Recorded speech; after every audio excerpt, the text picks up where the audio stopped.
Elle a toqué à la porte du manoir d'un inconnu pour vendre des confiseries faites maison et aider sa mère malade. Mais quand elle a mis un pied à l'intérieur et a aperçu une photo de sa mère sur le mur, tout a basculé. « Pourquoi est-ce que la photo de maman est chez vous ?» a-t-elle demandé au propriétaire milliardaire. Et ce qu'il a répondu ensuite les a tous les deux laissés en état de choc. Avant de continuer cette histoire, n'oubliez pas de vous abonner à la chaîne et de liker la vidéo. Ah, et n'oubliez pas de nous dire en commentaire d'où vous nous regardez. On adore savoir ça. Le soleil tapait fort au-dessus de Chloé Dubois tandis qu'elle avançait péniblement sur le trottoir d'un quartier cossu d'une ville de province, un petit panier de confiseries artisanales à la main. Elle n'avait que 10 ans, mais sa démarche était lourde, comme celle d'une personne beaucoup plus âgée. Ses pieds nus étaient couverts de la poussière des heures passées à arpenter les rues, et son ventre gargouillait, vide depuis la veille au soir. Elle ne se plaignait jamais. Chaque pas était un effort consenti pour sa mère et sa grand-mère, Jeanne Dubois, toutes deux malades et luttant pour joindre les deux bouts. Sa mère, Sandrine Laurent, était incapable de travailler, et sa grand-mère hospitalisée avait besoin de médicaments hors de prix. Vendre des sucreries était la seule chose que Chloé put faire. Elle allait de porte en porte, toquant aux imposantes demeures, espérant une vente. La plupart des gens l'ignoraient. Certains lui lançaient un « non, c'est qu'avant de lui claquer la porte au nez. Elle ne se décourageait pas. Sa mère lui avait toujours appris à être forte. C'est alors qu'elle aperçut le plus grand portail qu'elle ait jamais vu. Derrière, un manoir gigantesque se dressait, ceinturé d'arbres séculaires. Elle s'immobilisa, fascinée un instant, puis s'approcha et appuya sur la sonnette. Les secondes s'égrenèrent, et Chloé crut la maison vide. Puis elle perçut des pas, et le portail s'entrebâilla. Un homme grand, dans un costume noir ajusté, lui fit face. Son expression était grave, ses cheveux impeccablement peignés. Il avait l'allure d'un homme de pouvoir. Chloé ignorait qui il était, mais elle s'adressa à lui avec la politesse que sa mère lui avait inculquée. « Monsieur, vous voulez acheter une friandise pour aider ma grand-mère » demanda-t-elle d'une voix fluette mais distincte. L'homme arqua un sourcil, visiblement surpris, et ne répondit pas immédiatement. Son regard l'examina, s'attardant sans doute sur ses bras frêles et son visage marqué par la fatigue. Après une brève hésitation, il esquissa un sourire discret et acquiesça. « Attendez-moi ici, dit-il en regagnant l'intérieur du manoir. Chloé obéit, mais son regard le suivit involontairement. La porte d'entrée était restée entr'ouverte. Elle fit un pas timide, puis un autre. L'intérieur était comme tiré d'un conte de fées. Le sol en marbre poli miroitait. Tout respirait la propreté et l'opulence. Jamais elle n'avait vu un tel endroit. Sa curiosité l'emporta, la poussant à s'aventurer un peu plus loin. Elle ne voulait pas s'éloigner, juste jeter un œil. L'air était plus frais à l'intérieur, imprégné d'un parfum de fleurs et de cire d'abeille. De grandes toiles ornaient les murs, et le mobilier semblait digne d'un musée. Ses yeux balayaient la pièce, passant d'un objet précieux à un autre, quand son regard se figea sur une photographie dans un cadre doré. Le cliché était ancien, un peu pâli, mais l'image était claire. Son cœur s'emballa. Elle dévisagea la femme sur la photo, jeune et souriante, au bras de l'homme qu'elle venait de rencontrer. Cette femme, c'était sa mère. Aucun doute possible. Chloé avait vu suffisamment de vieilles photos de sa mère pour reconnaître ce visage radieux. Sa mère semblait si heureuse sur ce cliché, comme elle l'était avant que la maladie ne la frappe. Les genoux de Chloé se dérobèrent. Elle ne comprenait pas. Que faisait cette photo ici, dans ce manoir? Quelques instants plus tard, l'homme réapparut, une liasse de billets à la main. Mais en voyant où se tenait Chloé et ce qu'elle fixait, son expression changea du tout au tout. Il s'immobilisa. Son visage blêmit, et sa main tenant l'argent s'abaissa. Chloé ne bougea pas. Elle désigna la photo et leva les yeux vers lui. « Pourquoi la photo de ma mère est-elle chez vous » demanda-t-elle, la voix légèrement chevrotante. L'homme resta sans voix, les yeux rivés sur le portrait. Il ouvrit la bouche pour parler, mais aucun son ne sortit. Le silence qui s'installa était lourd de sens. Finalement, il posa son regard sur elle, une expression de confusion mêlée à autre chose. Du choc, de la peine, peut-être même de la culpabilité. Chloé l'observa, attendant une réponse, sans saisir la portée de sa découverte. Que signifiait cette photo? Pourquoi sa mère n'avait-elle jamais parlé de cet endroit, ni de cet homme? Nicolas Girard s'approcha et examina Chloé de plus près. Ses yeux détaillaient ses traits, comme s'il cherchait une confirmation. « Quel est ton nom » demanda-t-il. « Chloé, » répondit-elle. « Chloé Dubois. » À cet instant, son visage se transforma. Sa mâchoire se contracta. Ses yeux s'écarquillèrent de nouveau, puis son regard s'adoucit. Le nom semblait lui dire quelque chose.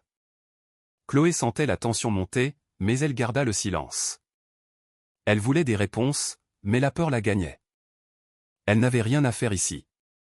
Elle était juste venue vendre des confiseries. Et la voilà face à une photo qui reliait sa mère malade à un riche inconnu. Nicolas s'agenouilla lentement pour être à sa hauteur.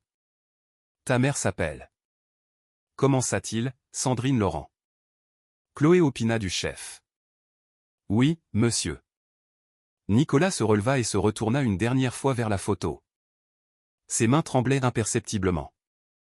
La signification de cette photo était tout sauf simple. Nicolas se laissa tomber sur un canapé proche, tenant toujours l'argent sans le lui proposer. Ses yeux restaient fixés sur le parquet. Chloé demeurait près du portrait, incertaine de la conduite à tenir. Une partie d'elle voulait fuir, une autre voulait rester et comprendre. Le silence persista un long moment avant que Nicolas ne reprenne la parole. « Elle ne m'a jamais rien dit » lâcha-t-il à voix basse. Chloé ne comprit pas. « Dis quoi » demanda-t-elle. Nicolas la fixa à nouveau. « Que j'avais une fille. » Chloé cligna des yeux, déconcertée. « Pardon » fit-elle. Le visage de Nicolas s'était durci. « J'ai été avec ta mère, il y a longtemps. On s'est perdu de vue. Je n'ai jamais su qu'elle avait eu un enfant. » Sa voix était posée, mais Chloé y décela une fêlure. Son cœur battait à tout rompre. Cet homme prétendait être son père? C'était insensé. Sa mère n'en avait jamais soufflé mot. Tout son univers était chamboulé. Elle ne savait plus quoi penser. Nicolas se leva enfin et s'approcha de la photo. Il la contempla longuement, puis se tourna vers Chloé. « Comment va-t-elle » demanda-t-il. Chloé baissa la tête. « Elle est malade, dit-elle. Ma grand-mère aussi. On n'a pas d'argent pour les médicaments. » Sa voix se cassa. Nicolas acquiesça lentement. Il semblait absorbé par ses pensées, comme s'il tentait de digérer toutes ces informations. « Viens, dit-il avec douceur. » Chloé hésita. « Je ne te veux aucun mal, ajouta-t-il. Je veux juste vous aider. » Chloé le suivit jusqu'au hall d'entrée où il lui remit une somme d'argent qu'elle n'aurait jamais osé imaginer. « Apporte ça à ta mère, dit-il. Et dis-lui que Nicolas veut lui parler. » Chloé serra les billets. Ses mains tremblaient. Tout avait basculé si rapidement. Le matin même, elle quittait sa modeste maison de campagne pour vendre ses confiseries. À présent, elle avait mis au jour quelque chose de bien plus important, une vérité enfouie. Elle fit demi-tour pour partir, encore sous le choc, la tête bouillonnante de questions. Dehors, le soleil était toujours aussi intense, le monde semblait immuable. Mais en elle, tout était différent. Elle était partie en quête de quelques pièces pour sa famille et avait découvert un secret qui pourrait bouleverser leur existence. Elle quitta le manoir, l'argent agrippé dans sa main, l'esprit en tumulte. Ses pieds endoloris, la fatigue et la faim la tiraillaient toujours. Mais une nouvelle émotion l'habitait. Indéfinissable. Peut-être l'espoir. Peut-être la crainte. Elle jeta un dernier regard à l'imposante demeure. La porte était refermée, mais Chloé savait qu'elle avait ouvert bien plus qu'un accès à un manoir. Elle avait ouvert une brèche dans son passé, une brèche qui ne se refermerait plus. Nicolas demeura au centre de la pièce, pétrifié, le regard fixé sur la photo que Chloé venait de lui montrer.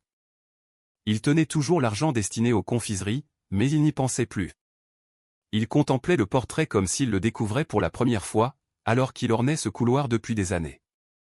Puis, il se tourna lentement vers Chloé et, d'une voix mal assurée, déclara « Cette femme. C'était ma fiancée. Elle est décédée il y a plus de 10 ans. » Les sourcils de Chloé se froncèrent d'incompréhension. « C'est ma maman, rétorqua-t-elle, sa voix faible mais résolue. Ces mots eurent l'effet d'un coup de poing pour Nicolas. Ses jambes se dérobèrent et il s'effondra sur le canapé, comme si une force invisible l'avait projeté. Il enfouit son visage dans ses mains et resta ainsi, muet. Un silence de mort s'abattit sur la pièce. Chloé, son panier à la main, restait plantée là, les yeux écarquillés. Elle ne comprenait pas ce qui venait de se produire, mais elle sentait que quelque chose de grave se passait. Son regard se porta vers la porte, son corps se crispa. Chloé sentit un nœud se former dans son estomac. Tout allait trop vite. Et maintenant, cet homme étrange, qui vivait dans un manoir et prétendait avoir été fiancé à sa mère, semblait au bord de la crise de nerfs. Chloé ne savait pas exactement ce qu'était un fiancé, mais elle comprenait qu'il avait profondément aimé sa mère. Mais comment sa mère pouvait-elle être morte alors qu'elle était bien vivante? Et pourquoi cet homme le croyait-il? La peur l'envahit. C'était sans doute une erreur. Elle n'aurait jamais dû entrer. Sans un mot de plus, Chloé agrippa son panier et recula d'un pas. « Attends, je t'en prie », lança Nicolas en tentant de se relever. Sa voix était plus forte, mais toujours instable. « Raconte-moi. Où est-elle? Où est Sandrine ?» Mais Chloé fuyait déjà. Ses petits pieds martelaient le sol poli, et elle ne se retourna pas. Elle franchit la porte et retrouva le soleil écrasant, la chaleur lui fouettant le visage. Elle courut à perdre haleine dans la rue, le cœur tambourinant, l'esprit embrouillé par la peur et la confusion. Nicolas se rua vers la porte, mais lorsqu'il mit le pied dehors, elle avait disparu. Il balaya la rue du regard, cherchant une trace d'elle, en vain. Seule la rue, les arbres et le portail qui oscillaient doucement. Ses mains tremblaient. Il referma lentement la porte et s'adossa contre elle. Son esprit était incapable d'assimiler ce qui venait de se passer. La petite fille s'appelait Chloé. Elle disait que Sandrine était sa mère.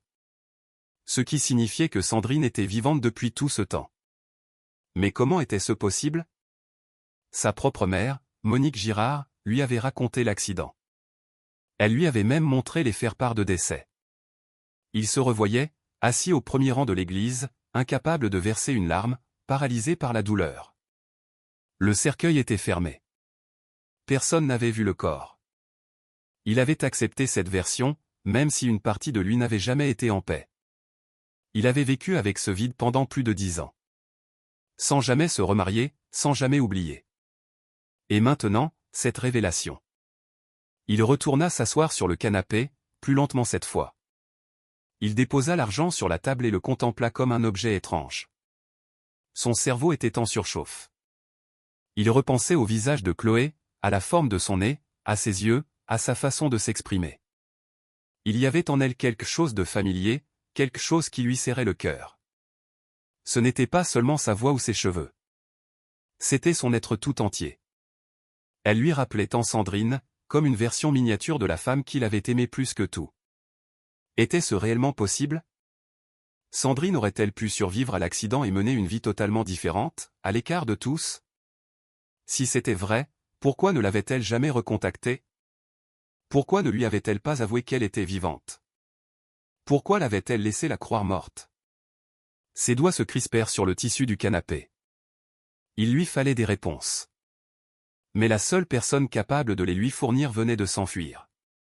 Le reste de la journée, Nicolas fut incapable de se concentrer. Il n'accepta aucun appel, n'ouvrit pas son ordinateur. Le personnel de maison toqua à sa porte à plusieurs reprises, s'enquérant de ses besoins, mais il les congédia. Ses pensées tournaient en boucle autour de Chloé, de sa voix, de ses paroles. La même question le hantait. Était-ce vraiment possible? Et si oui, pourquoi lui aurait-on menti sur la mort de Sandrine? Il se souvint que c'était sa mère qui lui avait tout appris à l'époque. C'est elle qui lui avait parlé de l'accident. C'est elle qui avait organisé les obsèques. C'est elle qui avait tout pris en main. Cette simple pensée fit naître en lui un malaise. Il n'avait pas posé beaucoup de questions à l'époque, trop anéanti par le chagrin. Mais avec le recul, tout lui paraissait flou. Il ne se souvenait même pas d'avoir vu un rapport de police, le moindre document officiel. Juste une histoire. Une histoire à laquelle il avait cru parce qu'elle venait de la personne en qui il avait le plus confiance. La nuit tomba. Nicolas, près de la fenêtre, observait la rue déserte. Le ciel s'était assombri, et les lumières du manoir se reflétaient sur les vitres. Il se demanda quoi faire. Il devait retrouver Chloé. Il devait lui parler à nouveau. Il devait connaître toute la vérité. Elle avait dit que sa mère était malade. Peut-être pouvait-il exploiter cette information. Quelqu'un à l'hôpital local pourrait savoir quelque chose. Il ne pouvait plus rester passif. Pas maintenant. Pas après ce qui s'était passé. Son cœur souffrait encore du choc. Mais sous cette douleur, une lueur perçait. Une étincelle. L'espoir. L'espoir que Sandrine ne soit pas morte.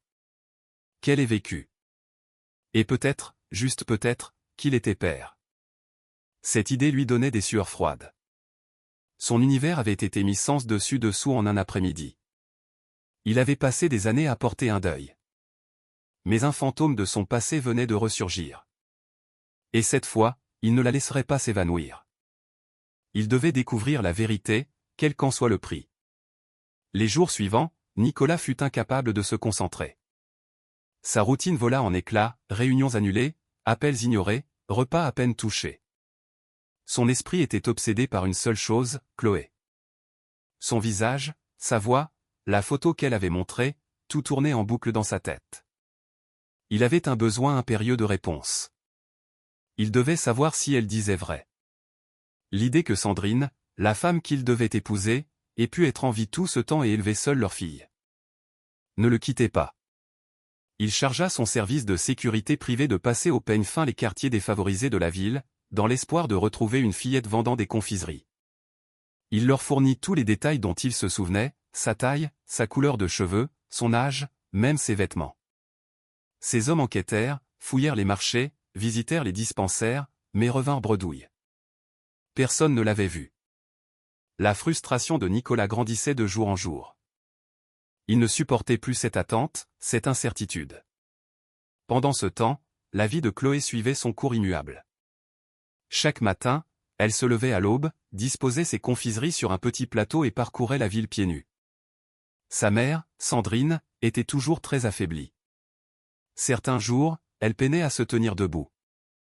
Leur maison était exiguë, vétuste, presque en ruine. Le toit laissait passer la pluie, le sol était glacial la nuit.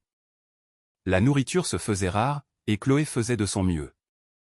Elle n'avait jamais parlé à sa mère du manoir, de l'homme et de la photo, ni de ses propos. Elle ne savait comment aborder le sujet. Une part d'elle avait peur. Une autre n'était même plus sûre de la réalité de ses souvenirs. Tout ce qu'elle savait, c'était la version de sa mère, son père était mort avant sa naissance. Chloé n'avait jamais vraiment remis cela en question. Jusqu'à aujourd'hui. Depuis qu'elle avait vu cette photo, tout lui semblait étrange. Sa mère ne parlait jamais de son passé. Comme si sa vie avait commencé le jour de la naissance de Chloé. Sandrine éludait toutes les questions sur sa jeunesse. Dès que Chloé l'interrogeait sur son père, ou sur la période précédant sa naissance, Sandrine se renfermait. Il vaut mieux ne pas en parler, disait-elle. Ou, le passé est le passé. Chloé n'insistait pas. Mais aujourd'hui, ses réponses ne lui suffisaient plus.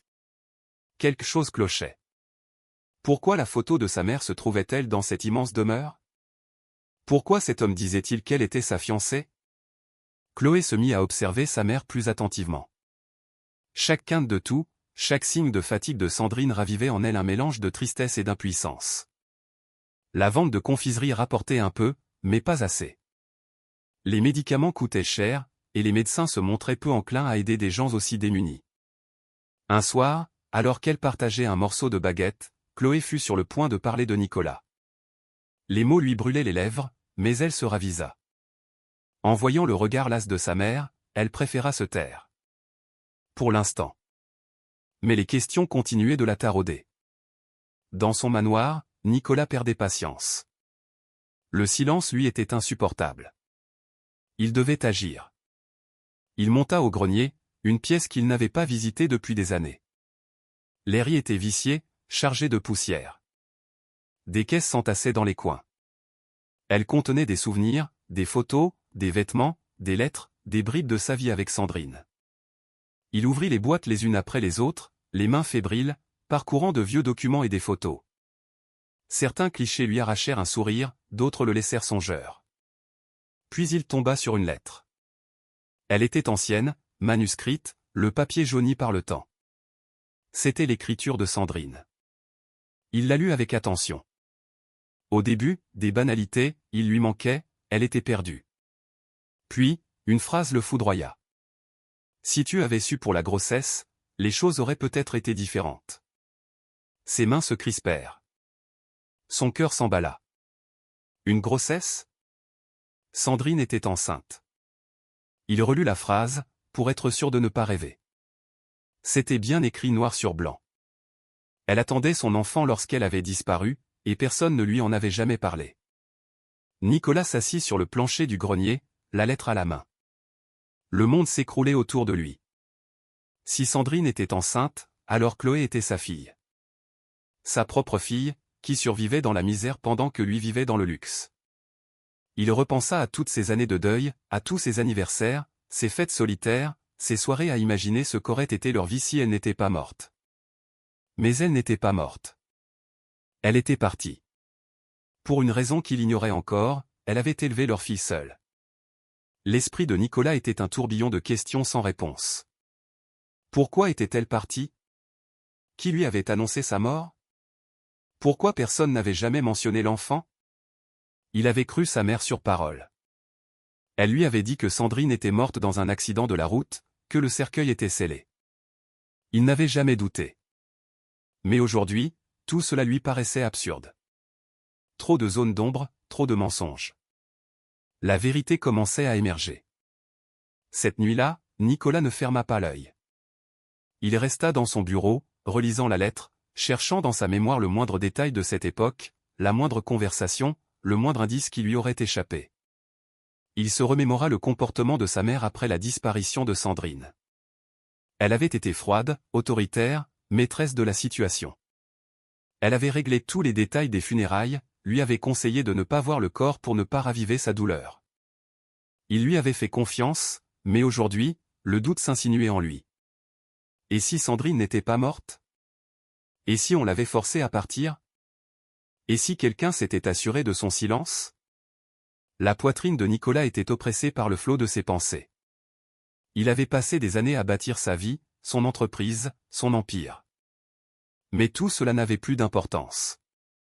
Une petite fille, Chloé, était quelque part, et elle pourrait être son enfant.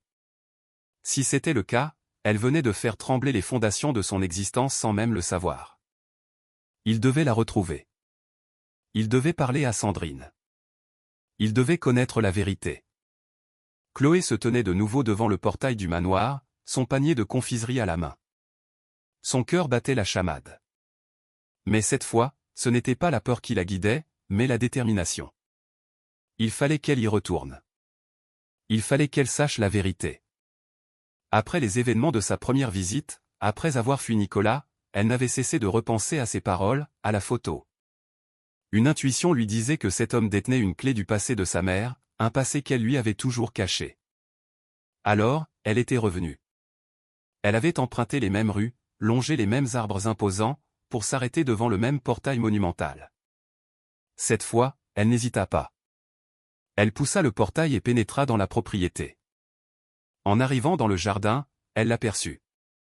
Nicolas était assis seul près d'un parterre de fleurs, absorbé par la lecture de documents. Elle s'approcha et l'interpella, « Monsieur ». Il leva la tête, surpris de la voir. Un instant, il resta silencieux, la dévisageant. Puis il se leva et lui adressa un sourire timide. « Tu es revenu, dit-il. Entre, je t'en prie. » Mais cette fois, Chloé ne perdit pas de temps à admirer les lieux. Elle se dirigea droit vers la photo accrochée au mur. Se plantant devant, elle la désigna à nouveau. « C'est ma mère. » « J'en suis certaine, affirma-t-elle. Nicolas la rejoignit. Il examina le cliché attentivement, comme pour y déceler un secret. Il acquiesça lentement, la gorge nouée. « C'est Sandrine, dit-il à voix basse. Elle était tout pour moi. » Il lui fit signe de le suivre. Ils entrèrent dans une autre pièce, son bureau. Il ouvrit un tiroir et en sortit un album.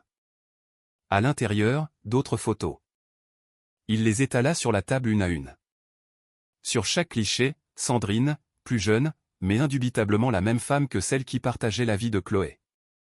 Elle était souriante, épanouie, toujours aux côtés de Nicolas.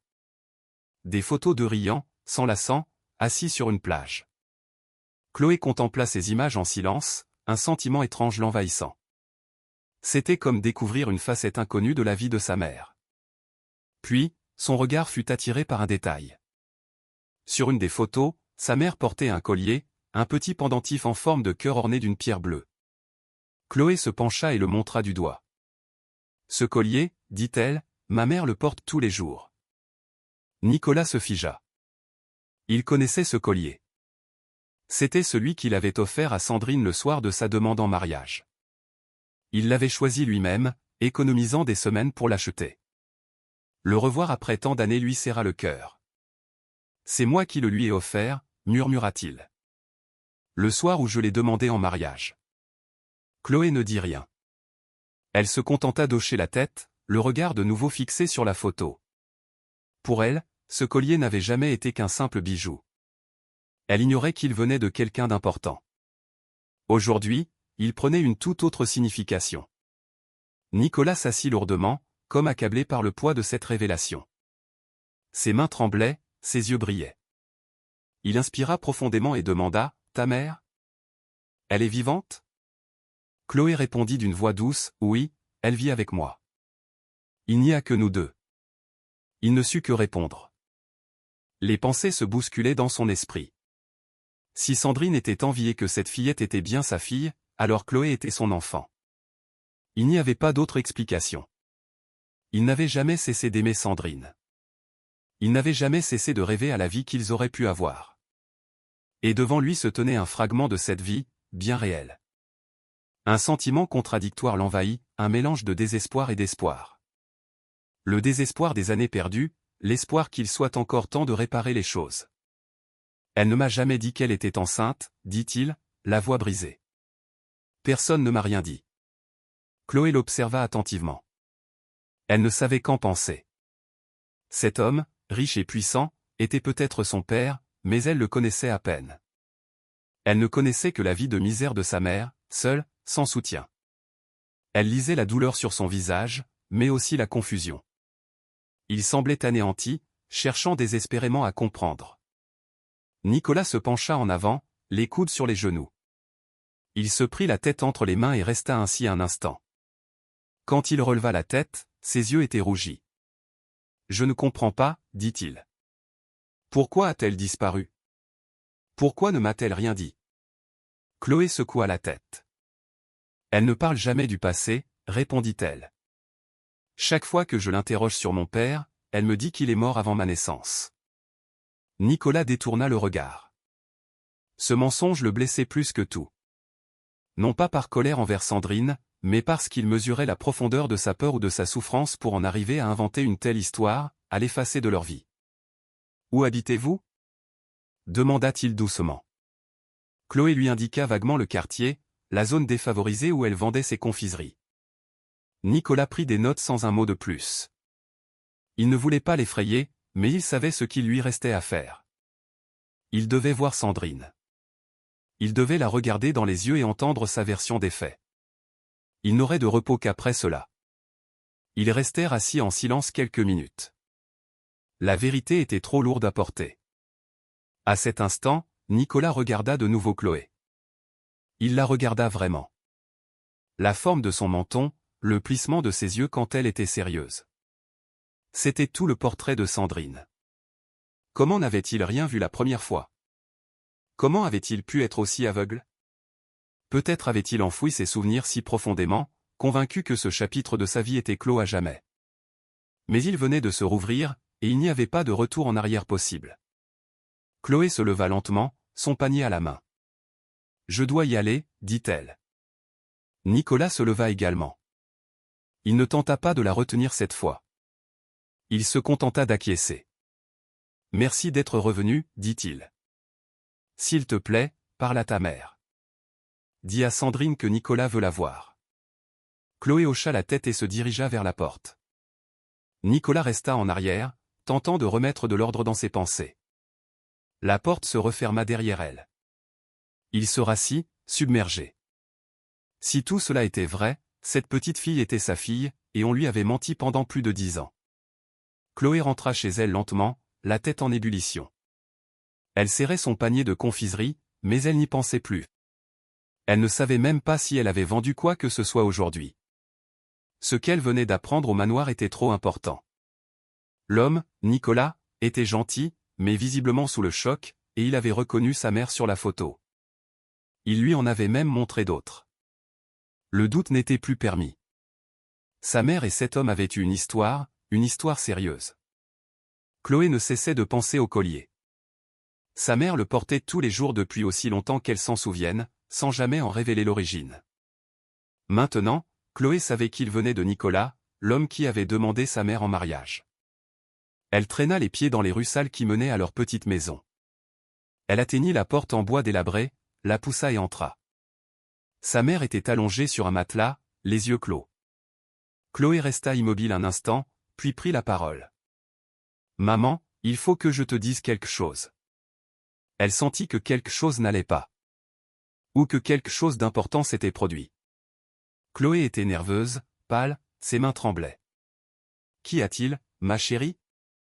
demanda Sandrine. Chloé inspira profondément.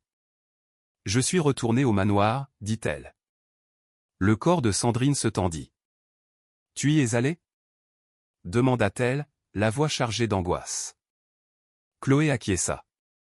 Elle lui raconta tout, la photo dans le couloir, la réaction de l'homme, les autres photos qu'il lui avait montrées, le collier qu'elle avait reconnu. Elle lui rapporta comment Nicolas avait demandé de ses nouvelles et comment elle lui avait dit la vérité. Sandrine écouta sans l'interrompre, son visage se décomposant à chaque mot. Quand Chloé eut fini, un silence pesant s'installa. Les mains de Sandrine tremblaient, son regard était perdu dans le vague. Elle s'assit lentement sur le sol, le dos contre le mur. « C'était l'amour de ma vie, murmura-t-elle, comme pour elle-même. Il était tout pour moi, mais j'ai dû disparaître. Pourquoi, maman? Pourquoi ne lui as-tu rien dit? Pourquoi ne m'as-tu jamais rien dit? » Les yeux de Sandrine s'emplirent de larmes. Elle regarda sa fille et s'essuya le visage. « Parce que j'avais peur. Parce que je n'avais pas le choix, dit-elle d'une voix faible mais sincère. Elle marqua une pause, puis commença son récit. Quand j'ai appris que j'étais enceinte de toi, je vivais encore avec ton père. Nous allions nous marier. Tout était parfait. Mais sa mère l'a découvert. C'était une femme puissante, autoritaire, glaciale. Elle ne m'a jamais apprécié. Elle me jugeait indigne de lui. Un soir, elle m'a convoqué chez elle. Elle m'a menacé de me détruire si je ne le quittais pas. Et si jamais je parlais du bébé à Nicolas, elle s'en prendrait à moi, et à toi aussi. La bouche de Chloé s'entr'ouvrit de stupeur. Elle a dit qu'elle nous tuerait si je restais, poursuivit Sandrine d'une voix blanche. Je n'avais pas le choix. J'ai dû fuir. Je n'ai même pas eu l'occasion de m'expliquer avec Nicolas. Sa mère lui a raconté que j'étais morte dans un accident de voiture. Elle a tout manigancé. Les funérailles, l'histoire. J'ai dû disparaître pour te protéger. Je pensais qu'en m'effaçant complètement, tu serais en sécurité. J'ai vécu dans la terreur pendant des années, craignant qu'elle nous retrouve. C'est pour ça que nous avons tant déménagé au début. C'est pour ça que je ne t'ai jamais rien dit. Chloé regarda sa mère, incrédule. Il n'a jamais su pour moi? Demanda-t-elle. Sandrine secoua la tête. Non, il n'a jamais su que j'étais enceinte. Je suis partie avant d'avoir pu le lui dire. Des larmes coulèrent sur les joues de Chloé. Elle était un mélange de tristesse, de colère et de confusion. Elle ne comprenait pas comment on pouvait être aussi cruel. Elle lui a menti, dit-elle. Elle lui a tout volé, à lui et à nous. Sandrine acquiesça, le visage ravagé par la douleur. Oui. Et je l'ai laissé faire parce que je pensais que c'était le seul moyen de te sauver. Chloé ne savait que dire. Elle resta assise, pleurant, le cœur lourd. Le silence dans la pièce était assourdissant. Sandrine baissa les yeux sur ses mains et les tordit nerveusement. J'ai voulu te le dire si souvent, dit-elle. Mais je ne voulais pas que tu vives dans la peur. Je ne voulais pas que tu penses que ta vie a commencé sous une menace. Chloé pleurait toujours, mais elle écoutait attentivement.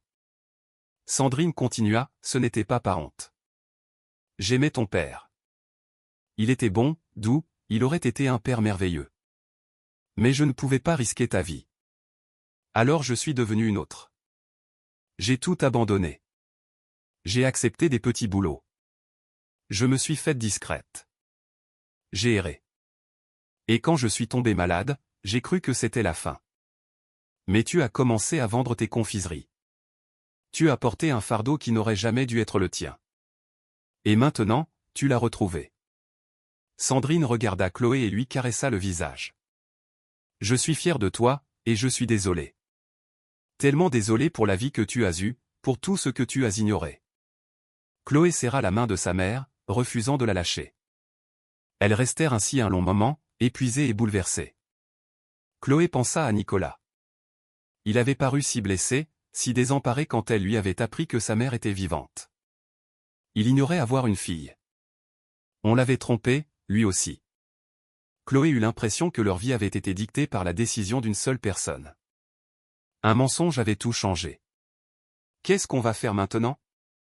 Demanda doucement Chloé. Sandrine ne répondit pas tout de suite. Elle leva les yeux au plafond et soupira. Je ne sais pas, dit-elle.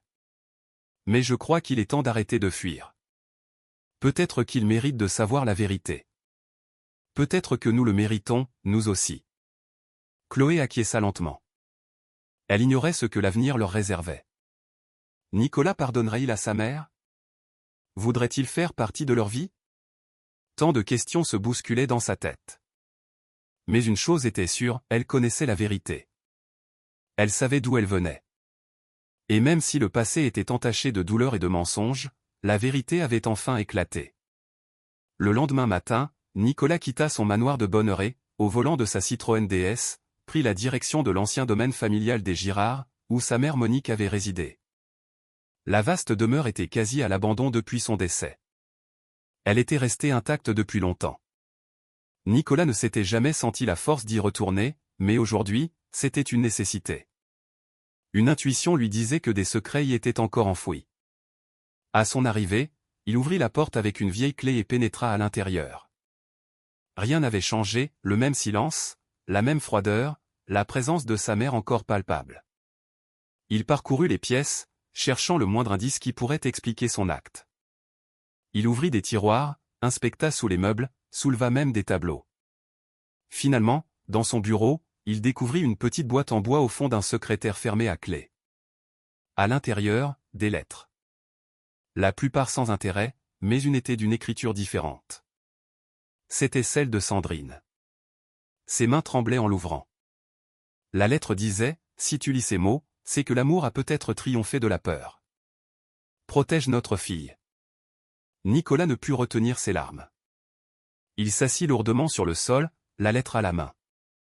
Sa poitrine était un étau, non seulement à cause de la douleur du passé, mais à cause de la vérité qu'il venait de découvrir. Sa mère savait. Elle avait conservé cette lettre. Elle savait que Sandrine était vivante. Elle savait pour le bébé, et pourtant, elle lui avait menti. Elle lui avait annoncé la mort de Sandrine.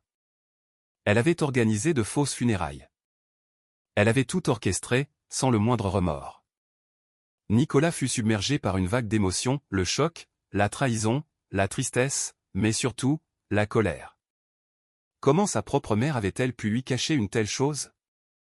Comment avait-elle pu prendre des décisions qui allaient bouleverser sa vie et feindre l'ignorance? Il s'essuya les yeux et balaya la pièce du regard. Tout lui semblait soudain factice. Le luxe, le silence, les objets que sa mère avait laissés, tout cela n'avait plus de sens. Mais au milieu de cette douleur, une pensée lui redonna de la force. Chloé, sa fille, l'enfant qu'il avait perdu sans même savoir qu'elle existait. Il devait la retrouver. Nicolas se releva, glissa la lettre dans la poche de son manteau et quitta la maison. Il n'avait plus rien à y faire. Cet endroit n'était plus un foyer. Il monta dans sa voiture et roula directement vers le quartier que Chloé lui avait indiqué. Les rues étaient étroites et grouillantes de vie.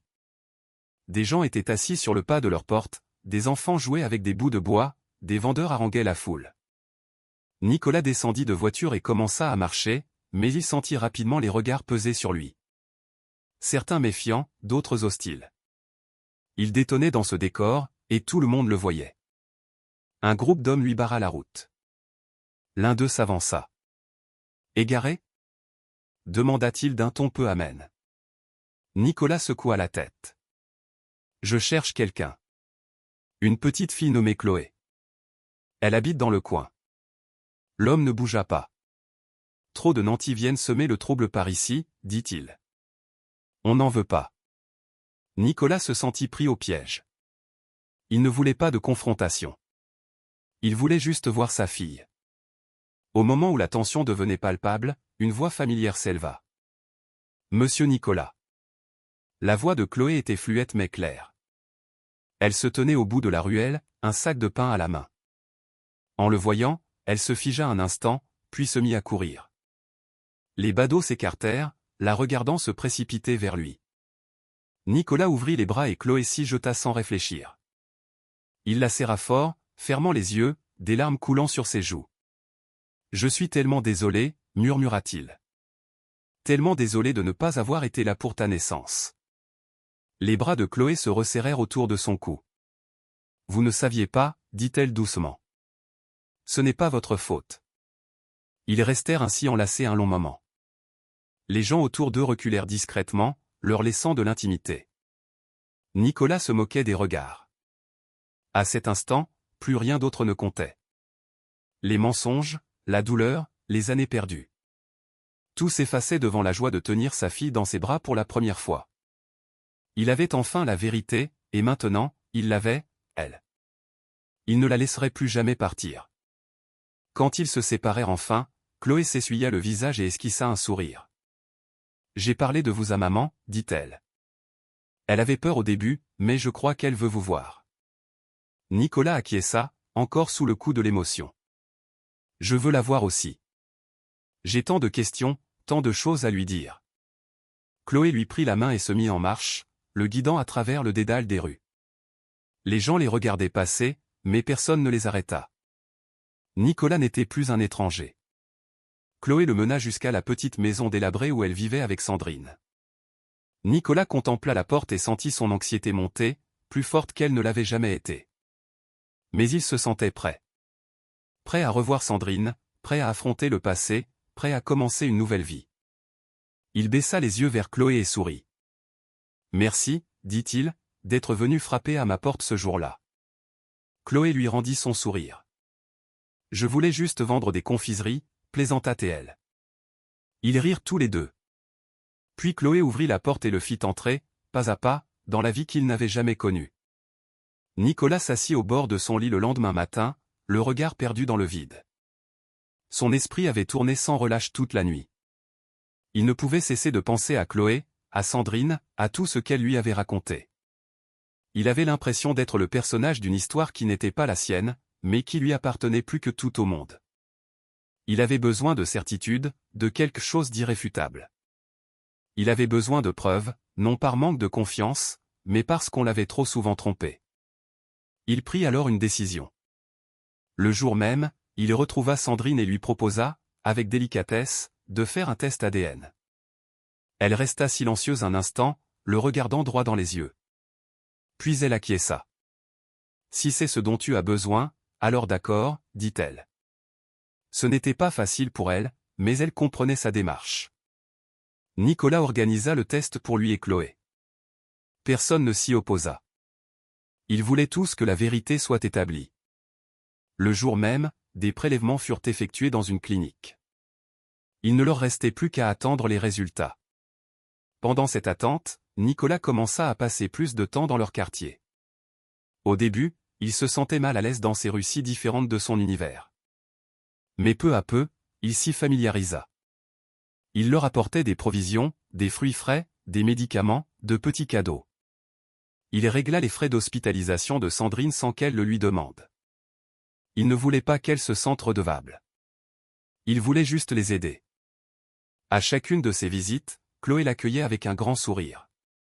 Elle courait vers lui, lui montrait ses dernières découvertes, lui racontait des anecdotes sur les habitants du quartier.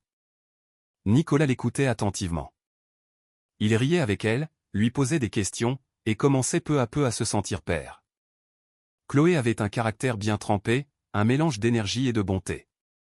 Elle aussi lui posait des questions sur son travail, sa maison, sa vie. Nicolas lui racontait tout, et dans ces moments, assis sur des chaises dépareillées dans une maison exiguë, il se sentait plus serein qu'il ne l'avait été depuis des années. Il n'avait besoin de rien de plus que ces instants partagés.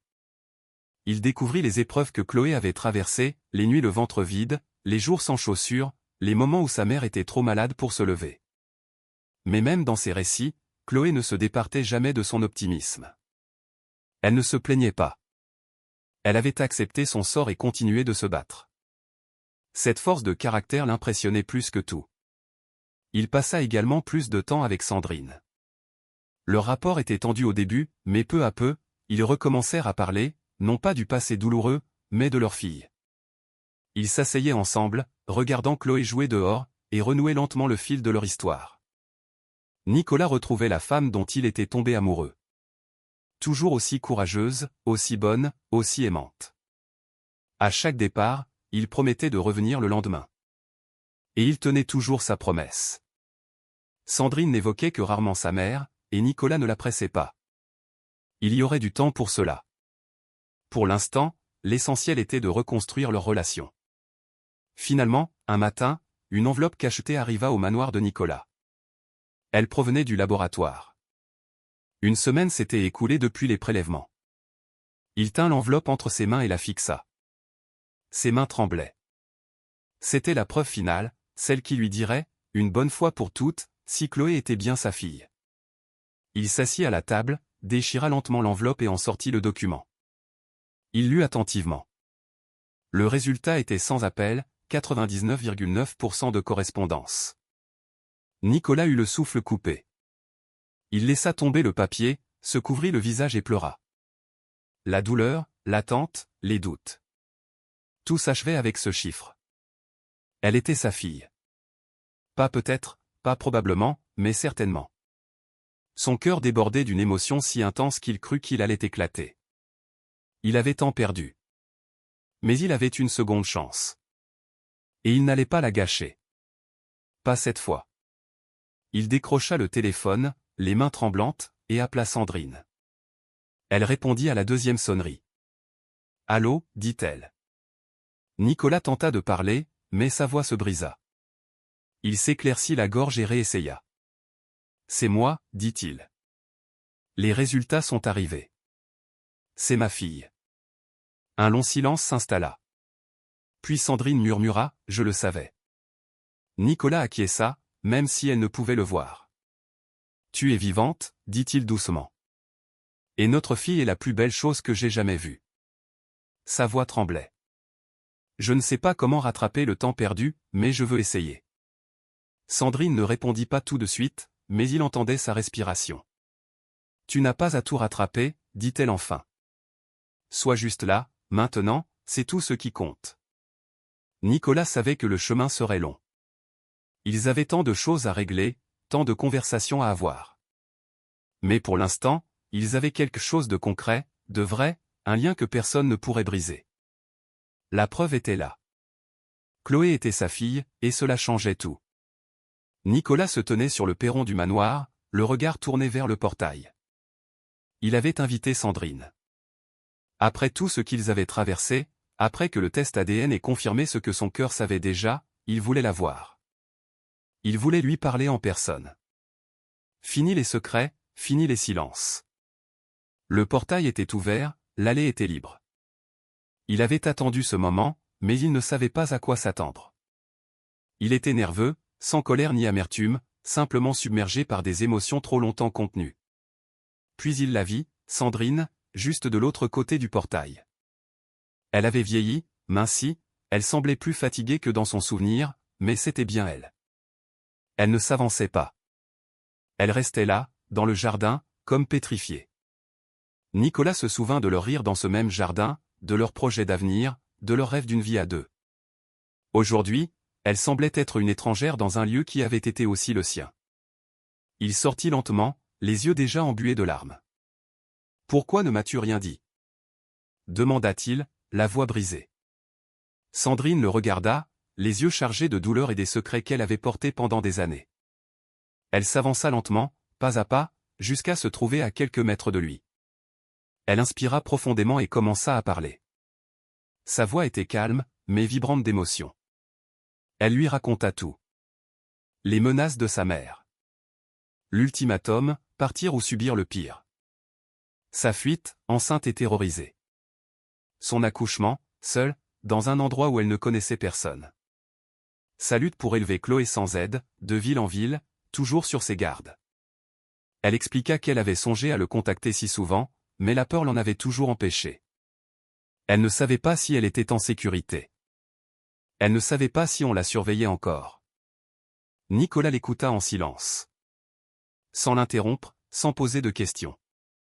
Il resta là, la laissant vider son sac, et se mit à pleurer doucement. Plus elle parlait, plus il mesurait l'ampleur de sa souffrance, de sa solitude. Sandrine baissa les yeux en parlant. « J'ai eu peur tous les jours, dit-elle. Pas seulement pour moi, mais pour Chloé. Je ne pouvais prendre aucun risque. Je n'avais pas le droit à l'erreur. » Nicolas secoua la tête, les larmes coulant sur ses joues. « Tu aurais dû me le dire, dit-il doucement.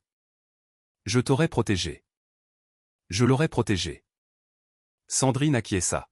« Je sais, mais je ne savais plus à qui faire confiance. Je n'avais rien, Nicolas. Pas d'argent, pas de maison, pas de soutien, juste un bébé et la peur. » Sa voix tremblait. Nicolas tendit la main et lui prit la sienne. « Tu n'es plus seul, dit-il. Je te le jure, tu n'auras plus jamais à te cacher.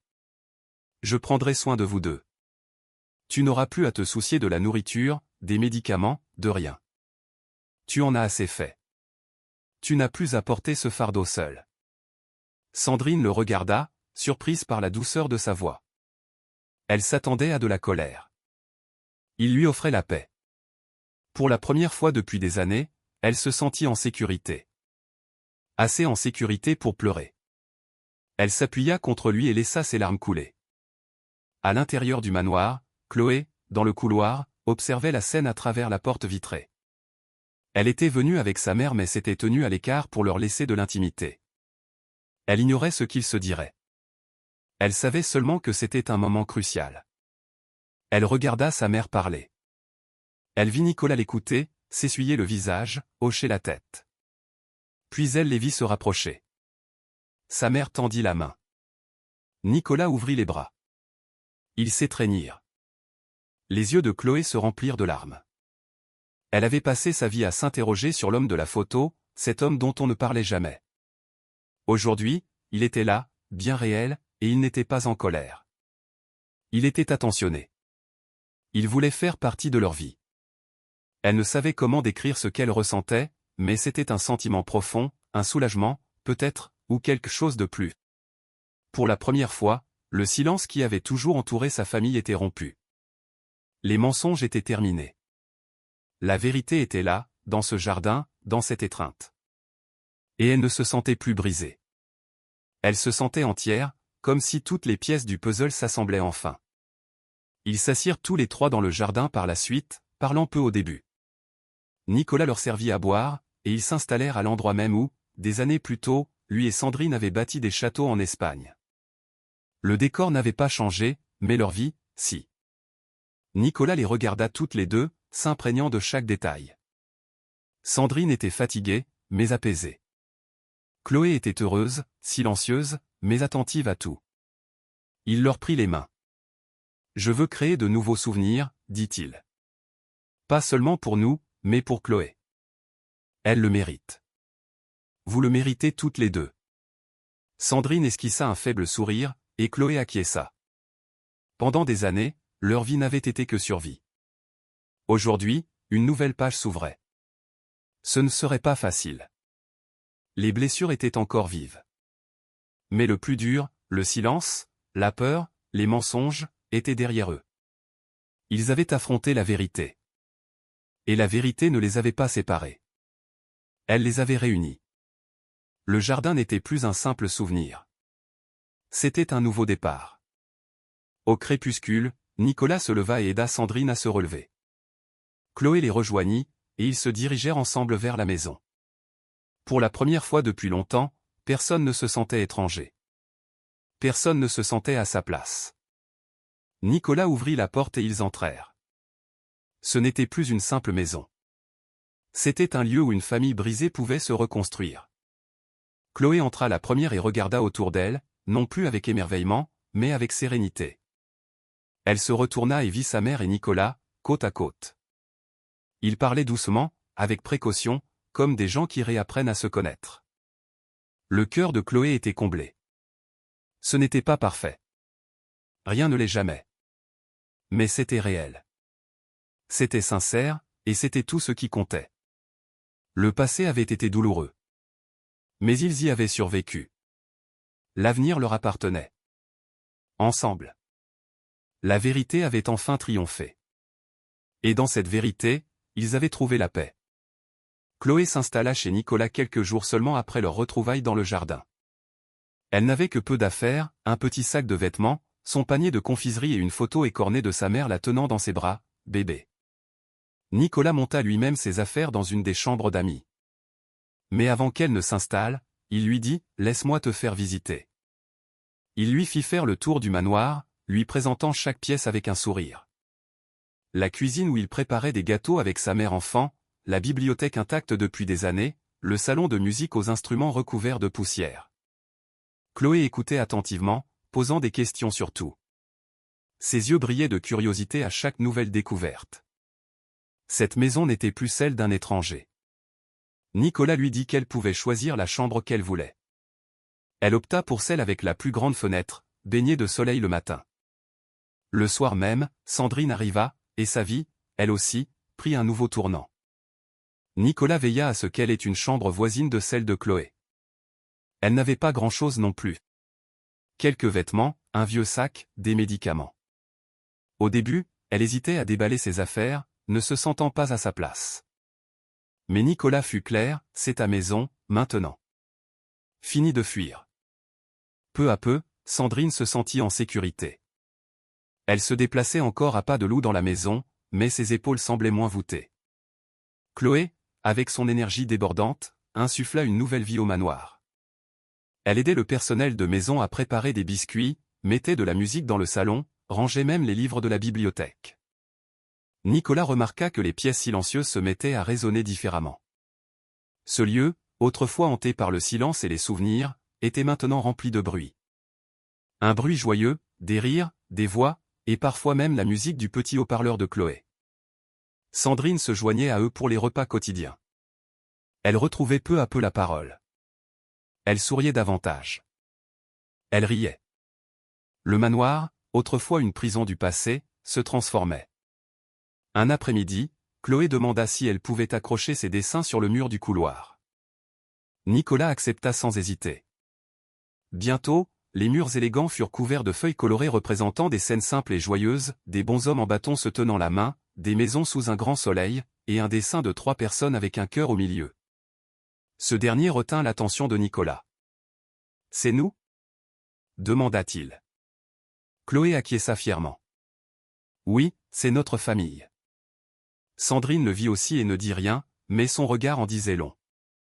Le lendemain, Nicolas lui acheta de nouvelles peintures et du papier. Le personnel de maison commença à traiter Chloé et Sandrine comme si elles avaient toujours fait partie de la famille. Personne ne posa de questions. Nicolas y veilla personnellement. Parfois, le soir, ils s'asseyaient tous les trois dans le jardin avec des tasses de tisane ou de jus de fruits, et parlaient de choses et d'autres, la météo, la cuisine, de vieux souvenirs. Nicolas chérissait ces moments. Le luxe n'avait plus d'importance. Seul comptait la proximité, le fait d'être ensemble. Pour la première fois depuis des années, ils ne se sentaient plus seuls. Un soir, ils dînaient tous les trois à une petite table ronde dans la cuisine. Pas de grand repas, juste un plat simple avec des légumes et du poulet rôti. Sandrine avait participé à la préparation, et Chloé avait mis la table. Il riait à une histoire de Chloé sur un voisin de son ancien quartier qui croyait que les chats pouvaient parler. Nicolas gloussa et secoua la tête. Puis, le rire retombait, il leva son verre de jus, s'éclaircit la gorge et dit, au mensonge tombé et à la vérité qui nous a libérés. Sandrine le regarda, tendit la main par-dessus la table et lui prit la sienne. Ses yeux étaient emplis de chaleur et d'émotion. À la vérité, dit-elle doucement. Chloé sourit et posa sa tête sur l'épaule de Nicolas. Un silence s'installa pendant quelques secondes. Un silence apaisant, plein, non pas vide. Ce n'était plus le silence lourd qui pesait autrefois sur la maison. C'était un silence paisible, le genre de silence qui vous fait vous sentir en sécurité, compris, et enfin chez vous. À partir de ce soir-là, tout devint plus réel. Chloé se mit à appeler Nicolas, papa, sans y avoir été invitée. C'est sorti tout seul un matin, alors qu'elle lui demandait de l'aide. Il s'arrêta net en l'entendant, puis son visage s'illumina d'un sourire qu'il n'avait pas eu depuis des années. Sandrine le remarqua aussi. Un léger sourire sur ses lèvres lui confirma tout ce qu'il avait besoin de savoir. Il n'avait plus besoin de parler du passé, sauf s'il le souhaitait. L'avenir était plus important. Ils passaient les week-ends ensemble, à se promener, à jouer, ou simplement à se détendre à la maison. Nicolas apprit à Chloé à jouer aux échecs. Chloé lui apprit à faire des fleurs en papier. Sandrine leur lisait des livres à voix haute dans le salon. Ils construisaient quelque chose de nouveau, quelque chose qu'ils n'auraient jamais cru possible. Et même si les blessures étaient encore là, et que la douleur ressurgissait parfois, ils étaient là l'un pour l'autre pour y faire face. C'est ce qui faisait toute la différence. C'est ce qui faisait d'eux une famille. Le manoir, autrefois si silencieux et froid, était devenu un vrai foyer. Les couloirs ne résonnaient plus de solitude, mais de rire, de voix s'interpellant d'une pièce à l'autre, du son de la vie. Il y avait parfois du désordre de la peinture sur la table, des jouets dans les escaliers, des papiers égarés mais Nicolas s'en moquait. Au contraire, il s'en réjouissait. Chaque petit signe de vie lui rappelait ce qu'ils avaient gagné. Sandrine souriait plus souvent. Son visage semblait plus serein, comme libéré d'un poids. Chloé dansait dans la maison, transportée de joie, parfois sans raison. Nicolas les observait et sentait quelque chose de profond en lui. Pas seulement du bonheur, mais de la paix, une paix qu'il n'avait jamais connue. Il les avait perdus une fois, mais il les avait retrouvés. Et cette fois, il ne les laisserait pas partir. Le manoir n'était plus un simple bâtiment. Il était rempli d'amour. Et malgré tout, cet amour avait survécu. Il avait traversé le temps, les mensonges, la douleur. Il n'avait jamais disparu. Cette nuit-là, Nicolas ne trouva pas le sommeil. Il s'était couché comme d'habitude, mais son esprit était en éveil. À chaque fois qu'il fermait les yeux, des souvenirs affluaient. Des souvenirs anciens et des souvenirs récents, des dernières semaines. Il se leva sans bruit, pour ne réveiller personne, et descendit. La maison était silencieuse, mais ce n'était plus le silence du vide. C'était le silence de gens endormis, apaisés, en sécurité. Il se prépara une tisane et s'assit dans le salon. La lumière était tamisée, juste assez pour distinguer les dessins de Chloé, toujours accrochés au mur. Il but lentement, songeant à quel point tout avait changé. Quelques semaines plus tôt, il vivait dans le silence, entouré de souvenirs qu'il croyait être tout ce qui lui restait. Aujourd'hui, la maison était pleine. Il ne savait comment décrire ce qu'il ressentait, mais c'était puissant. La paix, peut-être, la gratitude, quelque chose de proche de la joie. Il regarda autour de lui et sentit qu'il était exactement là où il devait être. Alors qu'il était plongé dans ses pensées, il entendit des pas légers derrière lui. Il tourna la tête et vit Sandrine dans l'embrasure de la porte. Elle semblait endormie, comme si elle venait de se lever, mais quelque chose dans son regard lui indiqua qu'elle non plus n'avait pas trouvé le repos. Elle s'approcha lentement et s'assit à côté de lui sur le canapé. Aucun d'eux ne parla au début. Ce n'était pas un silence gênant. C'était comme s'ils prenaient tous les deux un moment pour digérer tout ce qui s'était passé. Puis Sandrine se tourna vers lui et lui demanda à voix basse, « Me pardonnes-tu » Nicolas la regarda un long moment, son expression douce. Il n'eut pas besoin de réfléchir. Il lui prit la main et la serra dans la sienne. « Je t'ai toujours aimé, dit-il. Je n'ai jamais cessé. » Les yeux de Sandrine s'emplirent de larmes, et elle acquiesça. Il n'y avait rien à ajouter. La douleur du passé était réelle, mais l'amour l'était aussi. Nicolas n'avait pas oublié, mais il avait choisi ce qui comptait le plus maintenant, ce qu'ils avaient, ce qu'ils pouvaient encore construire. Alors qu'ils étaient assis en silence, ils entendirent de nouveau des pas, plus petits, plus légers cette fois. Chloé descendit lentement les escaliers, les yeux mi-clos, en pyjama. Elle regarda autour d'elle, désorientée un instant, puis vit ses parents sur le canapé.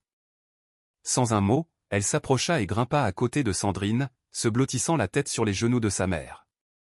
Sandrine lui caressa doucement les cheveux, et Chloé ferma les yeux.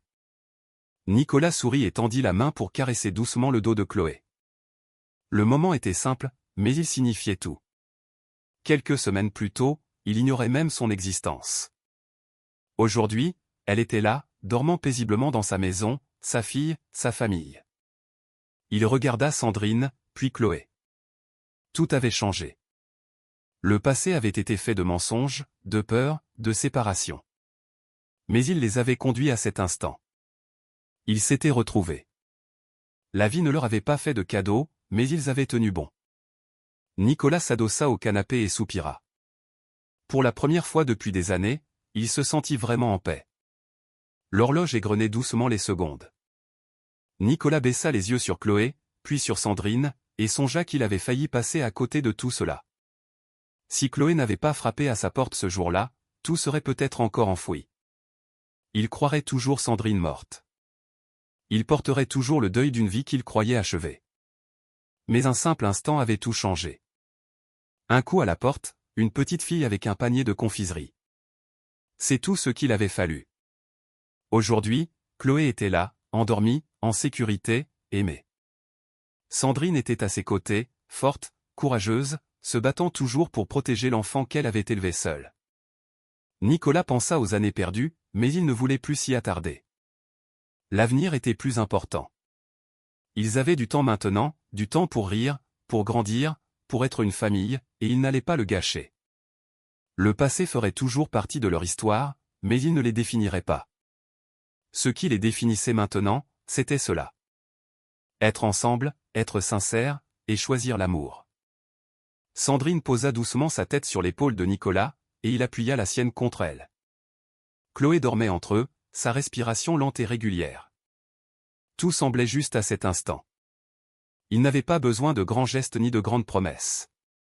Ils avaient juste besoin l'un de l'autre. Nicolas savait que la vie ne serait pas toujours un long fleuve tranquille.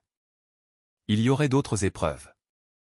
Mais ils avaient déjà surmonté le pire et en étaient sortis plus forts. Il regarda Sandrine, puis Chloé, et sentit quelque chose qu'il n'avait pas ressenti depuis longtemps. L'espoir. Un espoir réel, tangible. Le genre d'espoir qui naît de la vérité, pas de l'illusion. Ils avaient affronté les mensonges et la peur. Et ils avaient atteint l'autre rive. Nicolas but une autre gorgée de sa tisane, maintenant froide, mais cela lui était égal. La chaleur n'était plus dans la tasse. Elle était dans la pièce, dans les personnes à ses côtés.